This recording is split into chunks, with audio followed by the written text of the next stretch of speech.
Hi there, I'm Matteo, the Chief Mobile Opinionist at the Tech Travel Geeks, and this is the Tech Travel Geeks' first impressions of the OnePlus Nord. If you haven't already, please do subscribe to the Tech Travel Geeks here on YouTube. Right then, my OnePlus Nord arrived on Friday, and I've been using it for the full weekend as my main smartphone. On Friday I did the usual setup, we published a video about that, as well as an unboxing, which we also published a video about. And what we're doing today is going over the key features and how my first impressions of the device are.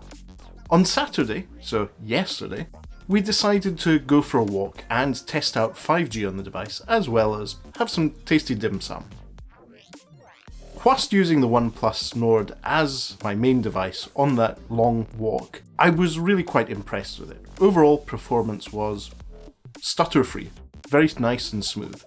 It's a combination of the 90 Hz refresh rate screen and a pretty capable chipset in the background.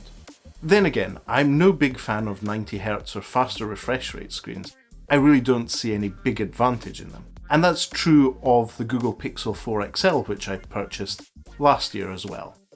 But overall, I have to say, the experience is good. Oxygen OS, the operating system on the OnePlus Nord, is nice and light and works well. We were slightly disappointed to see that OnePlus has pre-installed apps from Facebook, but that's a business decision they made. And if that helps bring the price down to that fabled £350 price point, that's a good thing.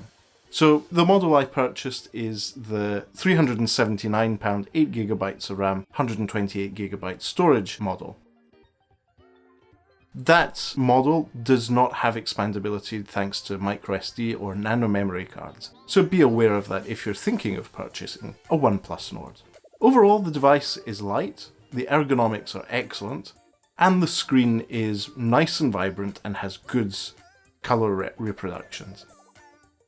One thing to bear in mind is that the screen is not very bright, so in direct sunlight you may struggle to use this, especially if you live somewhere with a lot of frequent sunlight, unlike here in Scotland. The camera on the device, in good lighting conditions, such as the ones we had on Saturday and Sunday this weekend, is really quite good. The main lens performed quite well, and I really quite like the wide-angle one as well. That macro camera, I haven't got the hang of, and I doubt I will. We will be doing a full camera review of the OnePlus Nord going forward, but I have to say, as far as the first impressions of the camera are concerned, they're good.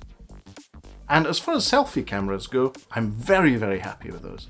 Mainly because not only do you have a good quality wide-angle lens at the front, but you also have a secondary ultra-wide-angle one, which definitely frames a lot more in the picture. For example, you can get your camera guy, Lukasz, our Chief Aperture Officer here at the Tech Travel Geeks, fully in frame thanks to the wide-angle lens. And by the way, that's a picture of him working hard on filming for this video and our full review, which we're already working on. So, overall, ergonomics, camera, performance are great. I have to say, battery life has been surprisingly good. After a heavy day use on Saturday, I didn't charge it over Saturday night, and on Sunday, just before going for our walk with Candice, I decided to plug it into the warp charger that came in the box, and I went from around about 30% to full in the space of less than half an hour. That is really, really good.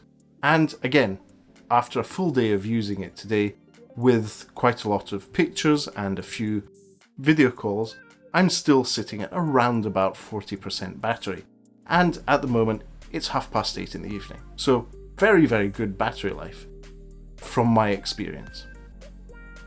So that's our first impressions of the OnePlus Nord.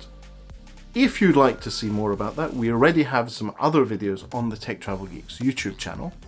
If you would like to see our full review coming up, as well as other videos, whether they're drone videos, other smartphone videos, or any other consumer electronics that make the travel experience better, please do subscribe to the Tech Travel Geeks here on YouTube.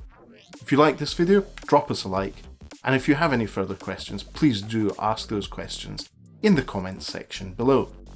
But for now, thanks for watching, and goodbye from us.